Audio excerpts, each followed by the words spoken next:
जनपद बांदा में नाबालिग बच्चों के साथ दुष्कर्म कर उनके अश्लील वीडियो बनाने और उन्हें बेचने के जघन्य अपराध में विशेष पॉक्सो कोर्ट ने आरोपी पति पत्नी को फांसी की सजा सुनाई है। मामले की शुरुआत अक्टूबर 2020 में हुई, जब एक व्यक्ति ने इंटरपोल के माध्यम से अश्लील वीडियो और फोटोज के साथ सेंट्रल ब्यूरो ऑफ इन्वेस्टिगेशन में शिकायत दर्ज कराई। शिकायतकर्ता ने एक पेन ड्राइव में 34 बच्चों के वीडियो और 679 आपत्तिजनक फोटो जांच एजेंसी को सौंपे थे। जांच में सामने आया कि आरोपी राम भवन जलकल विभाग बांदा में जूनियर इंजीनियर के पद पर तैनात था। मामले की सुनवाई पहले दिल्ली में चल रही थी, लेकिन पीड़ितों और आरोपी के बांदा निवासी होने के कारण केस ट्रांसफर होकर बांदा कोर्ट पहुंच गया। सीबीआई ने चार्जशीट दाखिल करते हुए राम भवन के साथ उसकी पत्नी दुर्गावती को भी आरोपी बताया।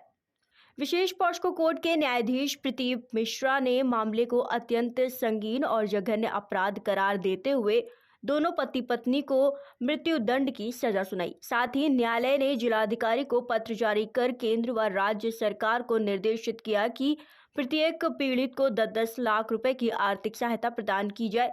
इस फैसले के बाद पूरे जनपद में मामला चर्चा का विषय बन गया है। वकील साहब, आज किस प्रकार का फैसला सुनाया गया है? आज सीबीआई का एक फैसला सीबीआई की चल रही थी।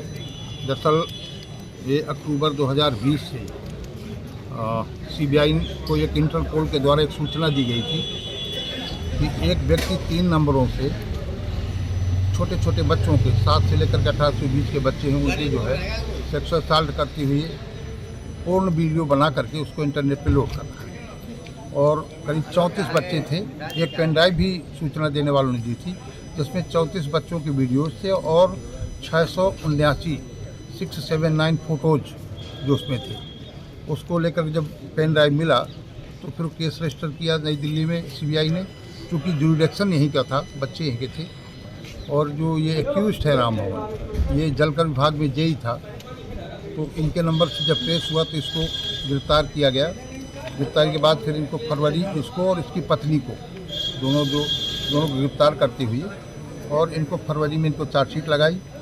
चार्जशीट लगाने के बाद ये केस चलता रहा, काफी 4 साल तक चलता रहा। 74 विटनेसेस यानी 74 साक्षी सीबीआई के द्वारा पेश किए गए थे। धारा सिंह साहब इसकी जो है वो कर रहे थे, प्रस्तुत कर रहे थे इसको, और 2 डिफेंस विटनेस पेश किए थे। डिफेंस विटनेस अंततः आज फाइनली इनको दोनों को मृत्युदंड से, जो पॉक्सो कोर्ट के विद्वान न्यायाधीश है प्रदीप कुमार मिश्रा जी, उसमें राम भवन को फांसी की सज़ा 5C में DLML जो पॉक्सो की धारा है उसमें, अन्य में भी सजाएं दी हैं। मृत्यु एक में आजीवन कारावास भी दिया है।